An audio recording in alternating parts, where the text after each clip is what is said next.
कोपरगाव शहरात पुढील आठवड्यात कोपरगाव नगर परिषदेच्या वतीने अतिक्रमण हटाव मोहीम राबवण्यात येणार असून त्यासाठी मोजमाप करून अतिक्रमण असलेल्या ठिकाणी फुल्या मारण्याचे काम नगरपालिकेचे कर्मचारी करीत आहे। कोपरगाव शहरातील नागरिकांमध्ये संभ्रमावस्था असून कोणत्या प्रकारची अतिक्रमणे काढण्यात येणार, त्यासाठी काय नियम लावण्यात आलेले आहे, असे अनेक प्रश्न नागरिकांमधून उपस्थित केले जात असून ठिकठिकाणी याची चर्चा देखील सुरू आहे। याविषयी नगर परिषदेच्या अधिकाऱ्यांशी चर्चा करण्यासाठी शहरातील प्रतिष्ठित नागरिक, पत्रकार, राजकीय पक्षाचे पदाधिकारी, सामाजिक कार्यकर्ते आणि सामान्य जनता रोज नगर परिषदेत हेलपाटे मारत असून गेल्या 3 दिवसांपासून मुख्य अधिकारी तथा प्रशासक सुहास जगताप यांची भेट होत नसल्याने नागरिक जाम झाले आहे। तसेच इतर विभागातील अधिकारीही जाग्यावर नसल्याने नेमकी ही अतिक्रमण मोहीम कधी आणि कशी राबवण्यात येईल असाच प्रश्न अनेकांना पडला असून अधिकारी कोणत्या कामात नेमके व्यस्त आहे असा प्रश्न देखील नागरिकांमधून उपस्थित केला जात आहे। नगरपालिकेत अधिकारी उपलब्ध नसल्याने पालिकेचा कारभार रामभरोसे सुरू आहे का, असा सवाल नागरिकांमधून उपस्थित केला जात असून नगर परिषदेत एकूण 14 अधिकारी आहे। कार्यालयीन कामकाजाच्या वेळी शुक्रवारी दुपारी 12 वाजता घेतलेल्या या व्हिडिओमध्ये त्यापैकी किती अधिकारी जागेवर आहे, प्रशासक राजमध्ये हे काय सुरू आहे हे तुम्हीच पहा।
एकीकडे अतिक्रमण मोहिमेसंदर्भात जनतेमध्ये संभ्रमावस्था असताना जनता संभ्रमात आणि अधिकारी आरामात अशी चर्चा नागरिकांमधून ऐकायला मिळत आहे। नगर परिषदेत जबाबदार अधिकारीच गैरहजर असल्याने नागरिकांमध्ये संतापाची लाट उसळली आहे।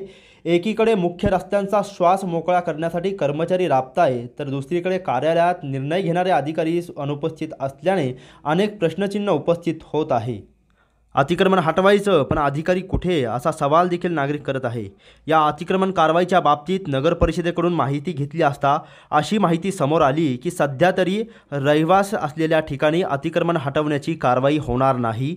जे मुख्य रस्त्यांवरती व्यावसायिक ठिकाणं किंवा दुकाने, टपऱ्या आणि पुढील शेड आहे त्याच्यावर कारवाई होणार आहे। ही सर्व परिस्थिती पाहता नगर परिषदेचे जबाबदार अधिकारी पालिकेत कधी हजर होणार आणि अतिक्रमण मोहिमेबद्दल काय माहिती देणार याकडेच कोपरगावकरांचे लक्ष लागलेले आहे। प्रतिनिधी मोबिन खान, माय न्यूज, कोपरगाव।